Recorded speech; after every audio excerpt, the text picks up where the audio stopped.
was angry that only a handful of senators were in that classified briefing yesterday, but then I was a little less angry when Republicans came out and spilled the beans to everybody, which sort of belies the idea that we need to have classified briefings in the first place. But listen, you can't square the two. You cannot square the two. I was in that first briefing, and Secretary Pompeo and Secretary Mattis did try to push aside the question of whether Mohammed bin Salman ordered and directed the murder of Jamal Khashoggi. And we all knew, because we had seen the open reporting, that the CIA had come to a different conclusion. Now, I think that the Secretary of Defense and Secretary of State are in a really bad spot, because the president has given this bear hug to MBS and to the entire Saudi regime, and so they are bound to try to carry out his bizarre policy.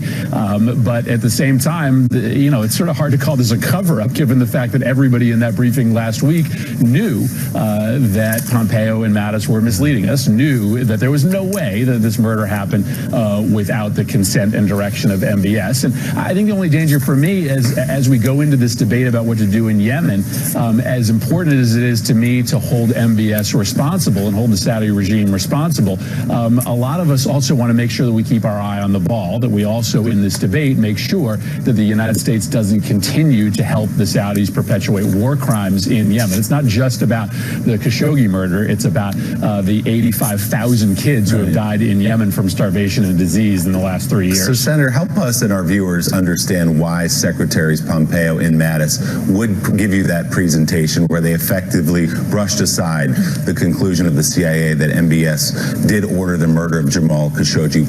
Are they doing that just to protect the President of the United States? And why is the President of the United States so intent on protecting the Crown Prince? What's going on here?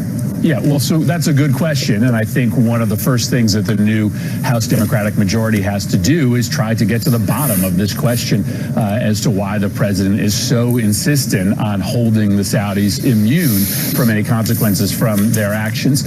Listen, Pompeo and Mattis, to their credit, were very careful in the words that they used inside that hearing, and you saw them repeat it on the outside.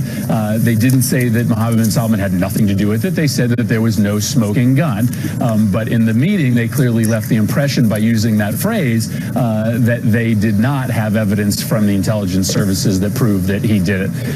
Again, this is a elite unit that he formed that is then at his direction, and open reporting now tells us that he was talking to them all throughout the day.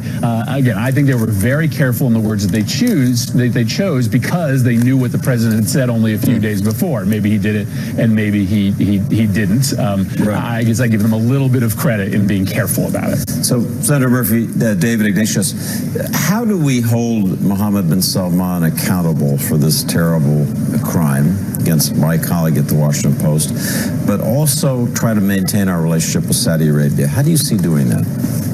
Well, listen, I think that you have to understand that there are lines that your allies cross that are frankly too far.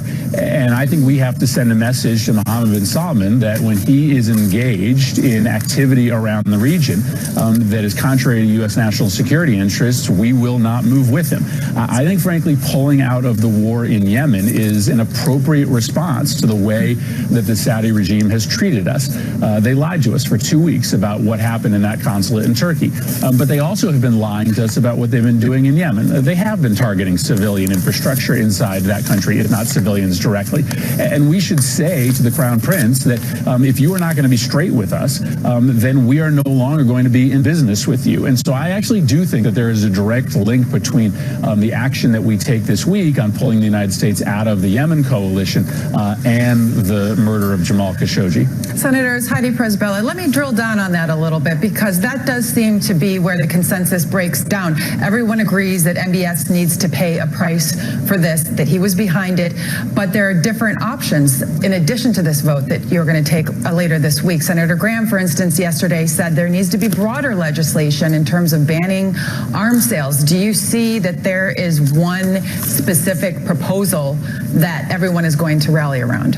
Well, listen, we did get 63 votes last week for this specific proposal to pull the United States out of the Yemen coalition. And right now, I don't see a path by which this resolution, which only needs 50 votes, ultimately passes. So this may be a very clear signal that the Senate sends in the next 7 days.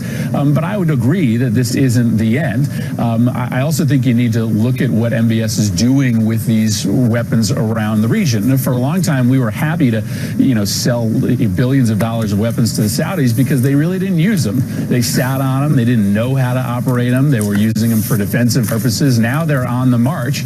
And I do think, given the erratic nature of his behavior around the region and the way in which that compromises our security, we probably should put a general pause on arms sales. So we should give the Saudi king, who is still in charge, the opportunity to see if he can rein in Mohammed bin Salman. So again, I think this is a good first step, but I do think a pause, at least for the time being, on arms sales, maybe is a way to try to get them to enact a ceasefire in Yemen to slow down their aggressive behavior in the region is a good next step. All right, Senator Chris Murphy, thank you so much. Before we go to David, what happens next? From everything you've seen, you've spoken with everybody in the region, you've talked to policy leaders here.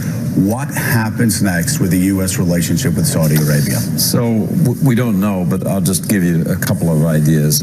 First, having some delegation that goes to King Salman and presents the evidence that the CIA has now given to our most senior legislators and says, Your Highness, this is what we know. And has that conversation with him as the head of the country. Going forward, we don't need another failed state in the Middle East, so we need to think carefully, how do we keep Saudi Arabia, even as we hold it accountable, from blowing up? And I think of firm outriggers on either side of that royal court that keep it more stable than it's been.